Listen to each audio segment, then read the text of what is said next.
Hello, everyone.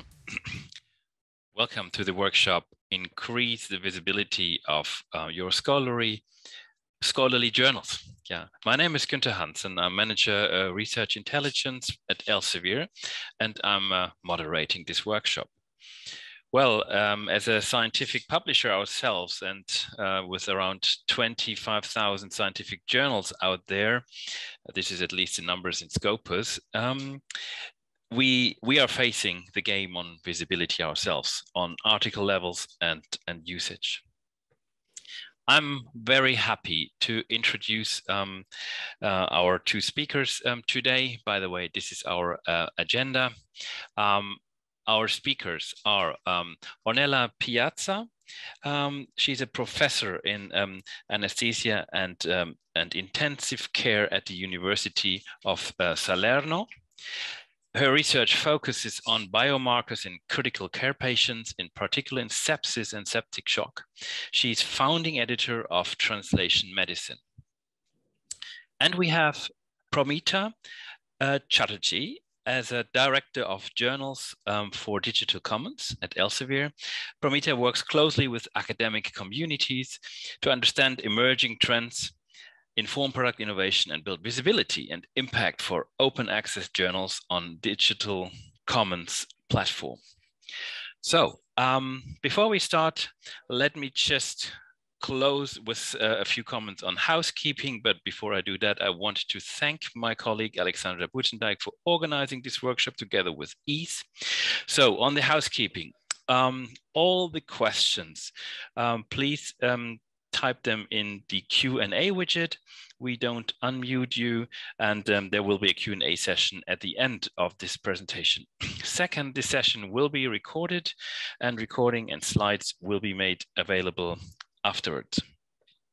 So the stage is yours. Over to you, Ornella. Thank you very much, Günther. I'm very glad, and I will be happy to have my first slide. If you don't mind, thank you very much.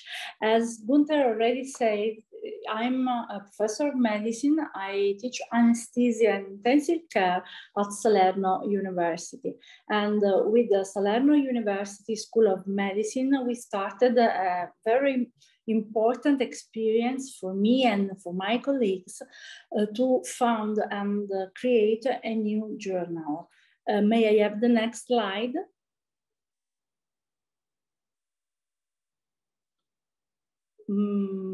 Okay, this was the cover of our translational medicine journal at University of Salerno.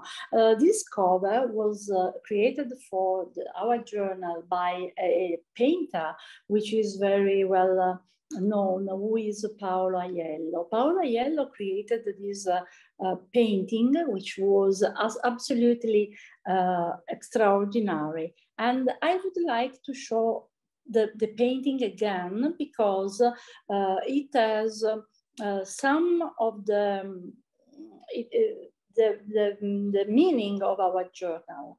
Translational medicine is going from the bed to the bedside, and it moves translational medicine research from the laboratory to the clinical field and vice versa. It means that the knowledge that in our painting that I really would like to show again to people who are listening to me, this painting shows the complexity of taking knowledge from the human body and understanding its value and putting it into practical pathways to follow for science. So we started this journal at University of medicine. And now after the first number, we started to get to improve visibility for translational medicine UNISA. And our journey started with the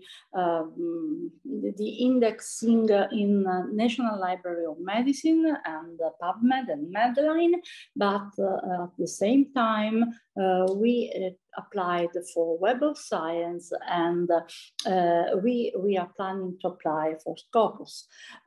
Both Web of Science and Scopus give to journal more visibility and also the possibility to rate a journal, which for us is very important. Web of Science, giving an impact factor, measures the quality of the journal, while Scopus, evaluating the CITE score, can help us to evaluate the authors of that paper. So after our first beginning, we started immediately to go on Medline and National Library of Medicine, and quite quickly we went to Web of Science. If you can go ahead with the slide. Yeah. Okay, this is our journal, how it appears on National Library of Medicine, and it describes our resource and our identification numbers and the link to our journal. We started in 2011, and if you can go ahead, please. This is how Web of Science also indexed our journal some year later, and this will help us to get an impact factor. If you can go ahead.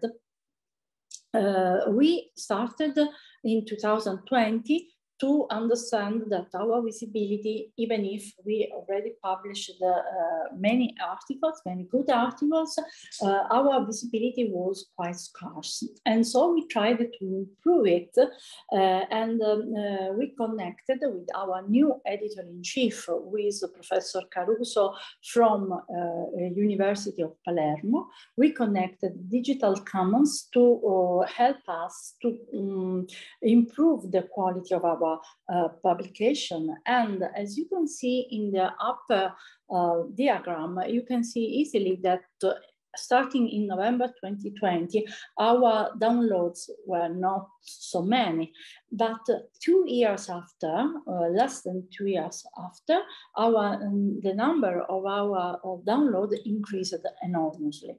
This is very comforting for us, because with the Digital Commons help, we are able to reach a larger audience and to fulfill one of our aims, visibility and internationalization. If you can go ahead, please.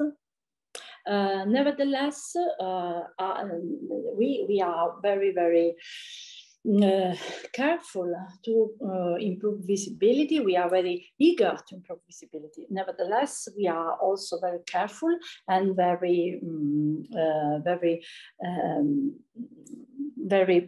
how to say, prudent in the will to publish only good science. And to publish good paper, you need good referees and good reviewers. This was the reason why we adopted also Editorial Manager. This platform, we needed to improve peer review, and hopefully we will get it working for this purpose. If you can go ahead, please. We have great expectations for 2020.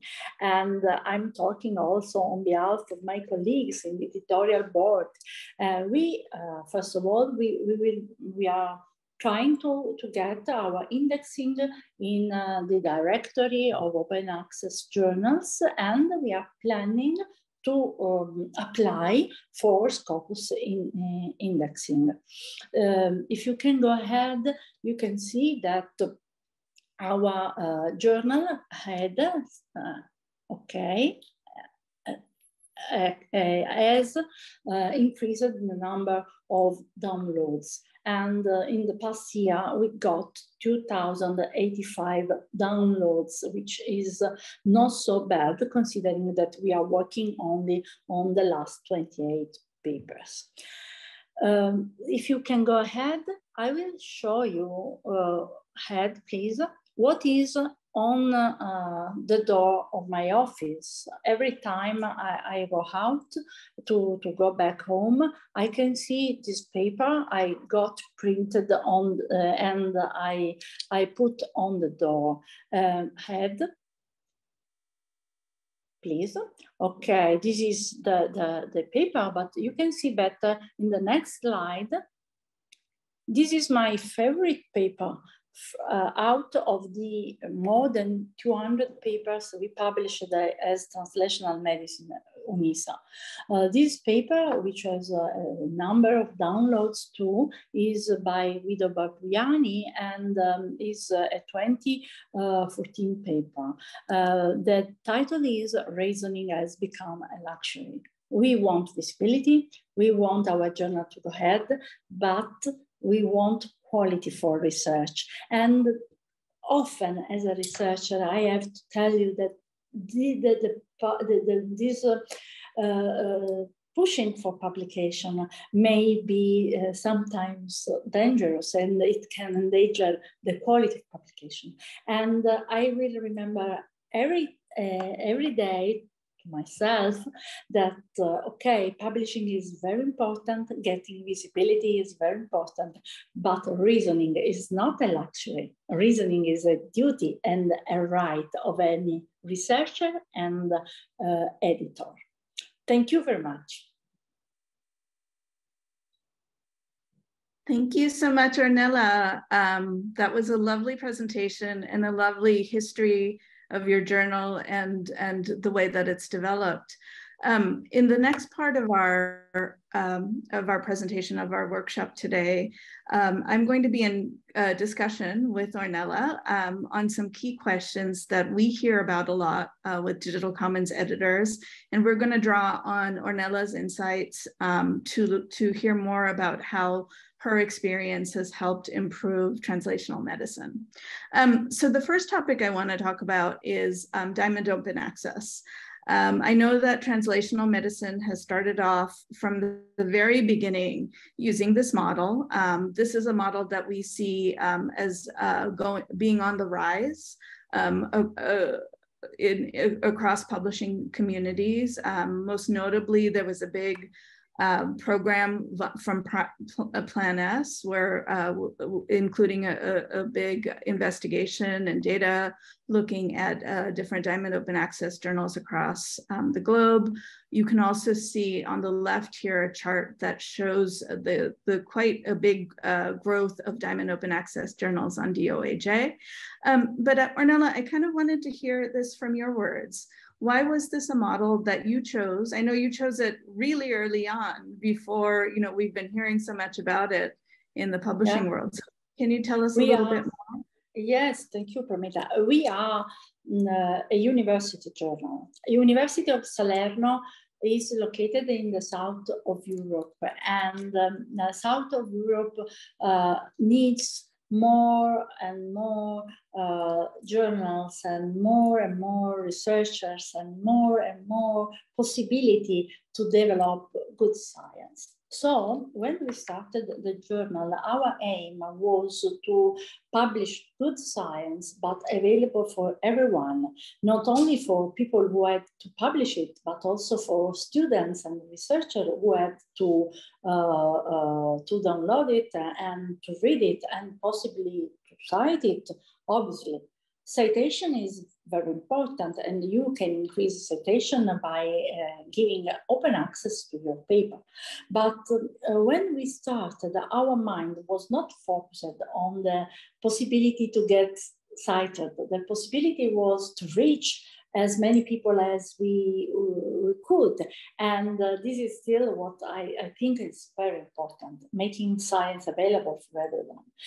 Obviously, this is possible when someone is paying for the publishing expenses, because we are not only an open access journal, we are free of charge for people who decide to publish their papers on our journal. This is because the university has the possibility to do it, which is a quite expensive process too.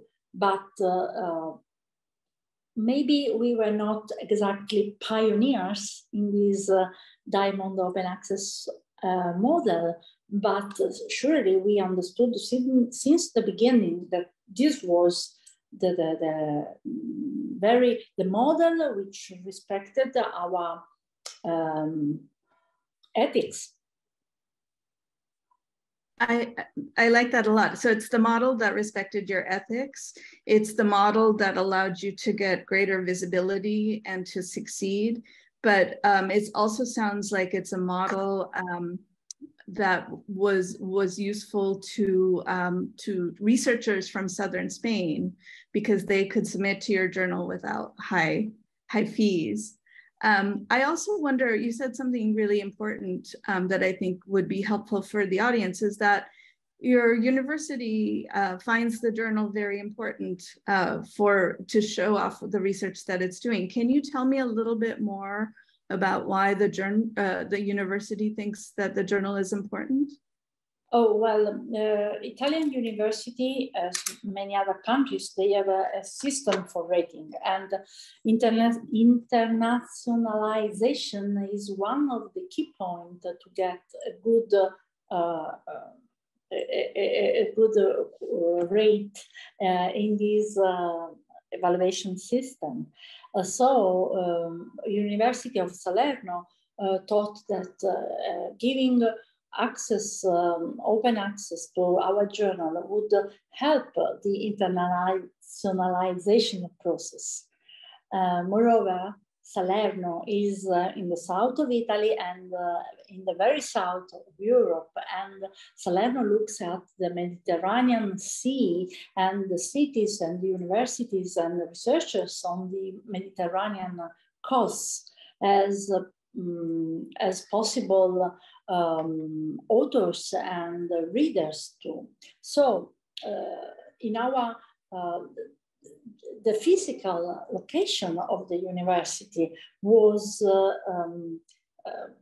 how to say prone to develop this internationalization process because we are looking at other countries and in the Mediterranean area in particular. And so the open access model and our wish to get international, they fit together very, very well. Oh, that's so well put. So this goal for internationalization is really key to the university. And this is, I have to tell you, it's something I hear again and again and again from editors and universities that are using the Diamond Open Access model and using Digital Commons for those platforms. So it's really interesting to see it replicated also in Southern Europe. The next question that I had was also similar to that point of getting started. So I know you are one of the founding editors of Translational Medicine, and I know that it's so challenging in those early years to get everything up and running. So I wonder if you could address some of these questions. What is it that you considered when you chose your title? How did you recruit new articles? Do you have any tips for new editors? And looking back, what do you wish you'd known? Okay. Oh, well, our title is very simple because as I told you in the beginning of my presentation, we are a translational medicine journal. Our University is very focused on translational medicine, which is a branch of medicine that takes research from the bedside and goes to the bench in the laboratory, or vice versa, from the bench to the bedside. So since we were focused on translational medicine and our aim was to publish paper in this field, our journal is quite explicit, nothing fancy, just translational medicine, University of Salerno, because it's published by the University of Salerno and it takes care of translational medicine. So my idea is to suggest, since the title, the specificity of the journal. Don't be too extravagant, don't be too original. Help researchers to find the right journal for their publication. I think going right to the focus of research that you want to publish. That's my idea. Maybe it's not too fashionable, but keep it simple and keep it straight. Strategy for recruiting new articles, I understand, can be very, very different.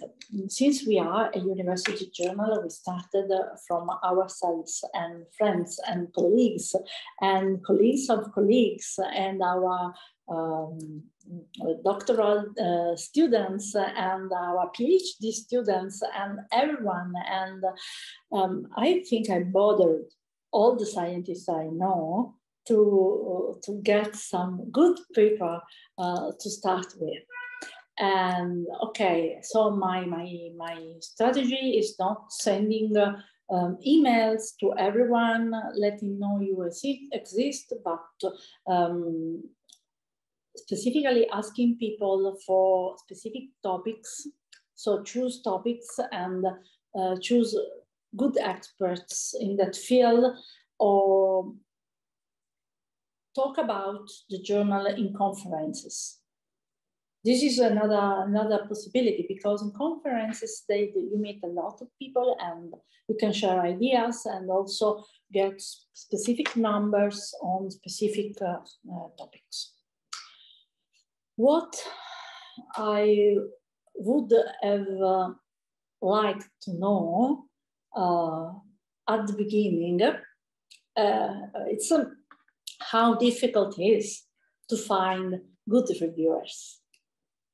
If your journal is peer-reviewed, you need reviewers. And this is an ungrateful task, because it takes over some of your free time and is not paid, is anonymous, and very often is also difficult to do, because you have to find people who are really experts in that field to help other researchers to improve their work. It's not only the possibility to say, okay, publish or do not publish this paper. A good referee has to, sometimes he or she has to help the authors to express properly their results, because sometimes authors repeat concepts, or sometimes they don't feel confident enough to support their hypothesis. So you need a referee which understands, who is able to spend some of her or his time on that paper for free. And this is very, very difficult. And I wish I had known it before. Yeah, that is definitely a theme that comes up so many times. And in fact, it was one of the most interesting topics at the EASE conference that I just attended in Valencia. There was some great sessions about, not only reaching out to reviewers, but also how to make things easier for them. And to your point, I think certainly having a system that makes peer review easy, makes the notifications easy, is a key point. Okay, you're so right, Promita. The submission system should be straightforward, clear, and user-friendly. I thank all the reviewers who spend their time on our papers, but at the same time, I'm a reviewer too, and sometimes submission systems are simply too time-consuming because you have to find the paper and there is no place to write what you should. So having a system that supports both authors, editors, and reviewers on the same platform is very, very important. So one of the things that you talked about was that you'd worked, your journal has grown over the years. So congratulations. You've been able to get it indexed into PubMed Central. You've been working with Web of Science. Your goals are for Scopus and DOAJ. I wonder if you could talk a little bit about some of these issues that editors need to think about after the first few years. So the first few years, you painted a really nice picture. There's a lot of networking, going to conferences, really hustling for those papers in the topics, and getting everything set up. But once you've got a rhythm going, what were the key things, the key themes? I have a few topics here. Did you find yourself working more on marketing? Did you think more about indexation and getting ready for that? Where was your emphasis of all of that?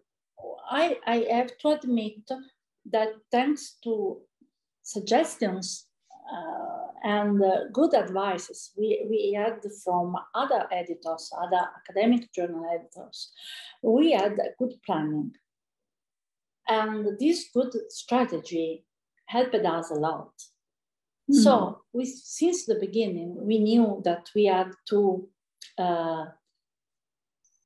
be seen in order to receive papers, and the quality of this paper should be the highest as possible through a severe peer review process. And then internationalization and indexation would come. And I don't want to say by themselves, because you have to plan in order to fit the rules of PubMed, those of Scopus and directory of open access journal. But if you plan very well, you start since the beginning fixing those rules for your journal that will be the basis and fundamental to get to indexation. So I think a good planning since the very beginning is really, really very important. Yeah, it's almost like it's a cycle, right? It's a cycle of success. So, each one, visibility will lead to more submissions, getting more readers leads to more submissions, getting more submissions lead to better quality articles. When you get better quality articles, that helps with things like internationalization and indexation. And all along, you need a strong support system for peer review. Promita, you need also a good editor-in-chief. We got one. Yes. And the editor-in-chief is a sort of frontman, and we have a good one. And the marketing for our journal is and peer review process. It's easy when you have a good editor-in-chief. So also this is very relevant because you have to find a dedicated person who is happy to spend his own time doing science, because the final product is science. Exactly. So we definitely get so many questions about marketing strategies, and I know this is an area that you're focusing on a little bit. Other than reaching out to networks and going to conferences, is there other things that you're doing? Are you doing any social media for translational medicine? We started, at the beginning, we did not. But now we are going to consider also the use of Twitter and LinkedIn. But we will discuss with our strategic editor too. That's why you have a strategic editor. And let's see if maybe it's different across the countries. In Italy, Twitter is not so followed as in other countries. And maybe feeding Twitter in Italy doesn't work very much, but maybe it will help us in another country.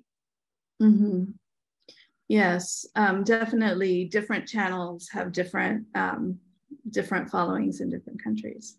Okay. All right. And then do you have any tips for any editors who are thinking about, say, PubMed Central or Web of Science or Scopus? Is there, one or two things that they should focus on as they plan? Well, reading carefully the instruction for those applying to these platforms is fundamental.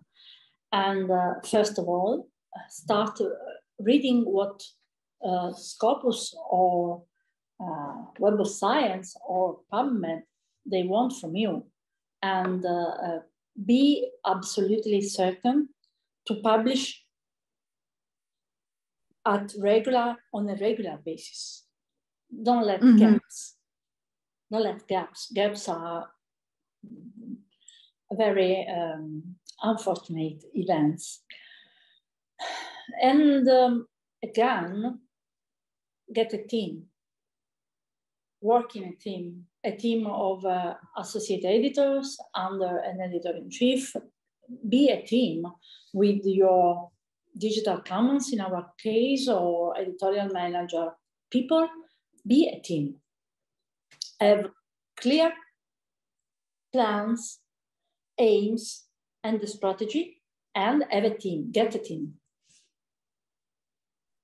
Great. Those are some really good tips. So really read and understand the instructions. Prepare all of your journal following the instructions, and then work and collaborate on a team. And if you with Digital Commons, we happen to support some needs on that end with our strategic advising services. So that's been fun to collaborate with you. Great, thank you. Okay, so next question. This was a interesting one because you started on Digital Commons. Translational medicine started with Digital Commons right in early part of 2020. And I remember talking to you on days when you were still in the hospital working, and I think your region was really impacted. And I think now looking around, I wonder, what are you seeing in terms of the impact of COVID-19 on the publishing process? Promita, the impact of COVID-19 on the publishing process has been huge. It pushed towards the preprint form a lot. There was, during the first stages of pandemic, we had the need to get as many information as we could. And many authors published their papers on a repository, on databases, and you can read these papers in the preprint form, which doesn't mean they are not good papers. It means that they were not peer reviewed. So a lot of these preliminary data, of these first consideration on COVID-19 has been retracted later, or simply demonstrated not to be so good. So COVID-19 for translational medicine was undoubtedly was a very difficult period because we published only peer-reviewed paper. For our journal was quite difficult because scientists were focusing on other fields and medical researchers were focusing on COVID-19 and spending all the efforts on the pandemics. In particular, anesthesiologists, pneumologists, intensive care people, and so on, but also basic science research. So everyone was studying and researching on COVID-19, and a lot of papers and data were published in the repository, public repository, as preprint. A lot of this research proved not to be well done, well conducted, reliable. So COVID-19 surely makes us understand how it's important to publish quickly, but publish safe, reliable data. Not everything you can imagine on a disease and put on paper and go ahead. Science is demanding. Yeah, that's a good lesson, definitely to land on. But it definitely, what I'm hearing from you is that COVID-19 is, there's always been an urgency around quickening peer review, but we're seeing it even more from a, with the context of the times. Yeah, I told you earlier, reasoning in science should not be a luxury. Reasoning should be a right. We need the time to reason. And COVID-19 pandemics pushed us for rapid, quick solution. It took from us the time from reasoning. And we need the time of reasoning, the luxury of reasoning. That's, yeah, well said. So going to the top takeaways, just from our conversation and from your presentation, I wanted to share a few thoughts with the audience, and I hope that the audience will join in the Q&A chat. In the Q&A box, sorry, not the chat, but if you please put your thoughts in the Q&A and perhaps we can discuss this as a group a little bit more. But the top takeaways were, number one, consider what business model works for your journal. So for newer journals, for example, like with translational medicine, and especially journals that are based with institutions that are looking for internationalization, Diamond Open Access can help with initial growth. Similarly, starting a journal can, this kind of repeats what I just said, starting a journal can help an institution with goals for internationalization. So this is kind of what Ornella was talking about with the University of Salerno. Number three, the point that you made about reviewers, I think is really key. And I don't think anyone will deny it's very hard. It helps to have efficient review software. It helps to always be looking to broaden your circle and your network. And then number four, I love our theme that you planted at the beginning of this presentation, and I think it's a nice place to stop, that reasoning should not be a luxury. It's an absolute requirement, it's a right. And our goal, everyone's goal here is to be doing and pushing forward good science. And this is a key principle and a key ethic that goes behind all of the journals that we work with, and certainly translational medicine. So thank you so much, Ornella, for this conversation.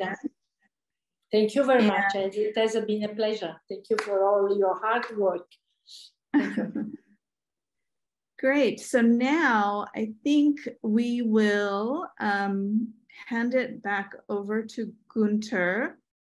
And Gunther, I think you're going to help us. Sure. some questions, right? Yeah, of course. So there's one question to both of you, I think, as follows. I think we have a peer review crisis because there is a huge demand and many researchers don't have time to review. How can we improve this scenario?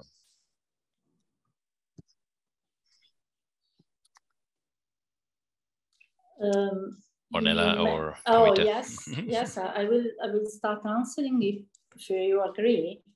Okay, we have really a crisis. The idea is first, you get a good editor-in-chief, many good associate editors, and they will keep trying. I don't think that fishing for reviewers works, because you need to contact reviewers and you need to give them good reason to review a paper. So first of all, editors, they should select papers. They should look at papers and really consider the possibility to contact a reviewer and eventually making a flexible schedule.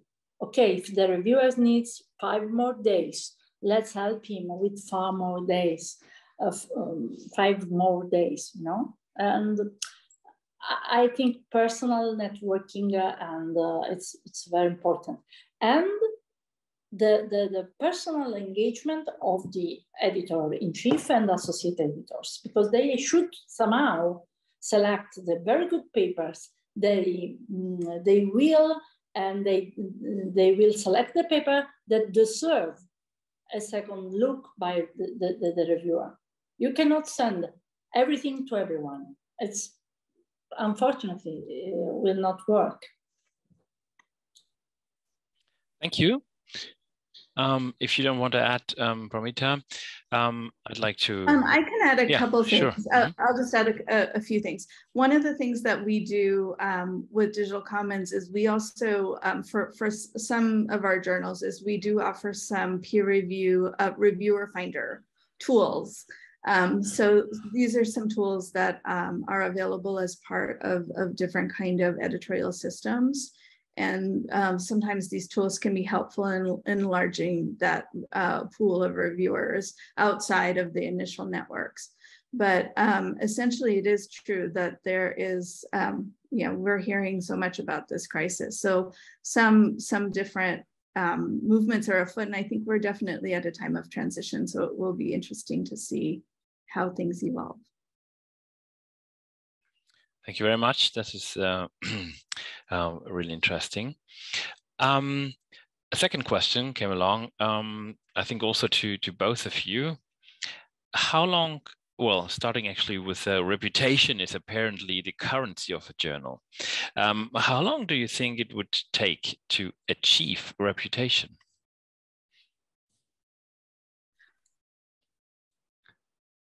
To either Ornella or Pramita, from your experiences.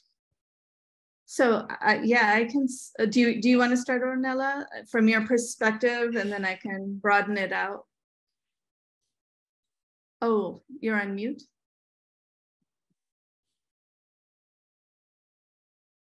It looks like Ornella's on mute. Can you all hear me? Yes. Okay. This is a great question. I think it, at Digital Commons, I think, as I mentioned before, we host over 2,500 journals. And these journals are all in different disciplines, and they're at various different levels of success. So reputation can mean different things for different journals. In the science disciplines, what we find is, usually for journals, in the first 2 years, it is about getting established, getting the initial stage of readership, and getting sort of the pace of regular publishing that Ornella mentioned before. This is also a great time to get registered in indexes like DOAJ. that provides some level of credibility for, at least for open access journals, if it is an open access journals.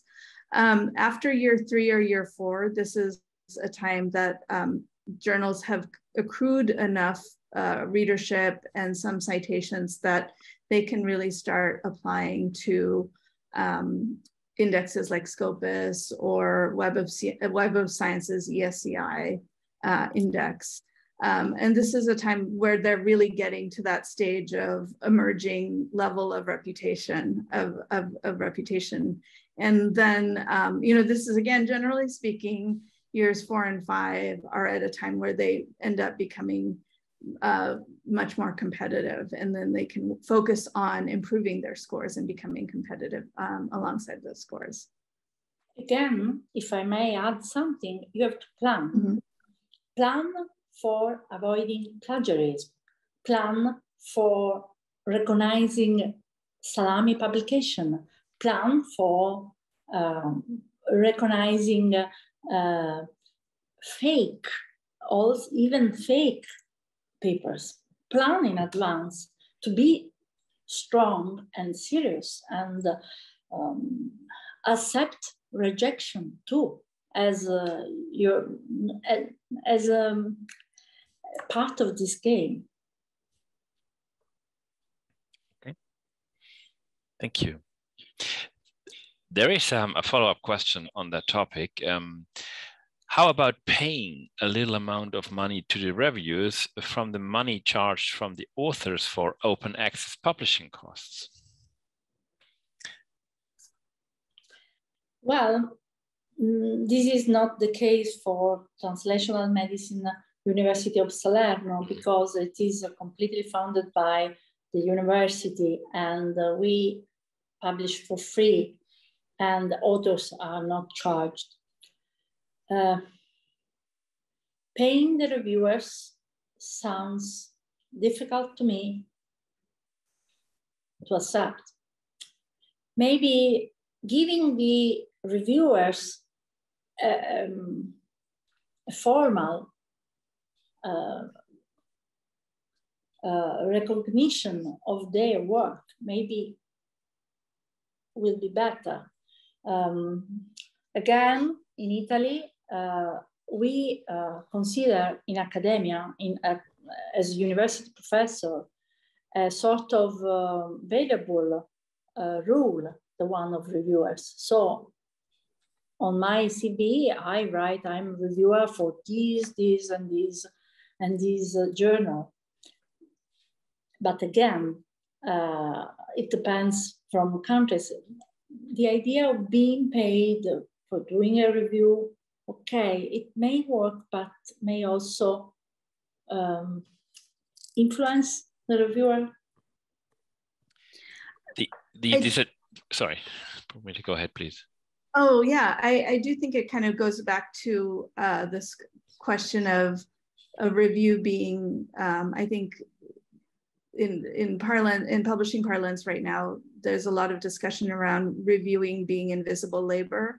And what are some strategies that we can invoke to give credit to reviewers? So whether it's credit via, via being paid, or credit in some other way, like Ornella mentioned, putting it on her CV, or by, there's systems out there where reviewers can get credit through Editorial Manager.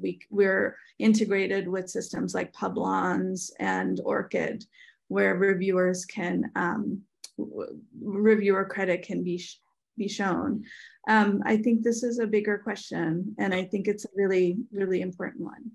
And it is even more specified, this question now, and I love the way we're talking here, using the chat or the Q&A. It is the idea to the payment could go to the reviewers that help improving the manuscript quality. What do you think about that? Again, yeah, doesn't change your response, right? Well, I'm wondering how many papers I reviewed this year. Maybe it could help my research. No, money is maybe not the easiest way. And then you will get more money if the journal is more indexed, and less money if is a new journal. What's the deal? I really don't know. But maybe as a reviewer, this could be a good news for me. But I really don't know how to imagine this system. We also, I'll just say one more thing, is we have a few journals on Digital Commons that are using open peer review. And in this situation, reviews are either, so in some situation, there's many different ways of conducting open peer review, as most people probably know on this webinar. But there's a few journals where the reviews are actually published as, you know, in supplement or in conjunction with the article after the article has been published. So that's another way of giving the reviewer some sort of credit, even though it's not a financial credit. Have you heard, Promita, if any Digital Commons journals have been part of the open review initiatives? Yeah? Meaning putting a journal open access, and anyone who feels he can contribute to the subject can actually review the article. Oh, how interesting. Not that I know of, not that I know of, but that doesn't mean they haven't. All right. Something to look at. Yeah. There's a question on ease. Can you elaborate a little bit more about the organization? Hey everyone. EASE is an international editor organization where we have people working on all fields of science and editing get together. It's a place for networking. It's a place for learning and collaborating. We are a global organization also, so we are open for everyone. And if you would like to join, please let us know. We have just had our annual conference in Valencia over the weekend, which was very successful, and Digital Commons was also there. Next year's event will be in Istanbul, Turkey, and we again hope to see you there. Also, we have a few member webinars free of charge for members coming up. Please visit our members page, which is available on our website. And there's a very interesting member webinar coming up in October.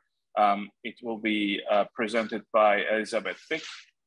She will be talking about misconduct in biomedical research, which should be good to see. That's it. Thank you. Thank you very much.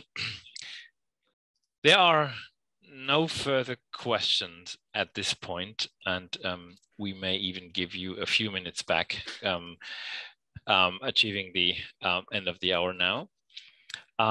Unless there are any further questions or comments from anyone here from the panelists.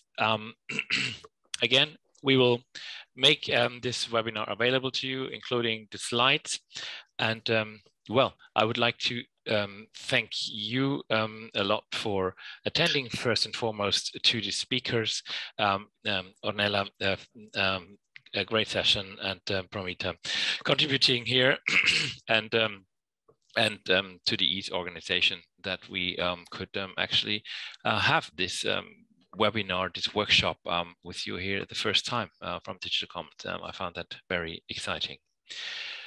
Yes, at this point, thank you very much for attending, and have a great rest of the evening. Thank you very much. Thank you, everyone. Thank you all. Bye-bye. Bye. Bye.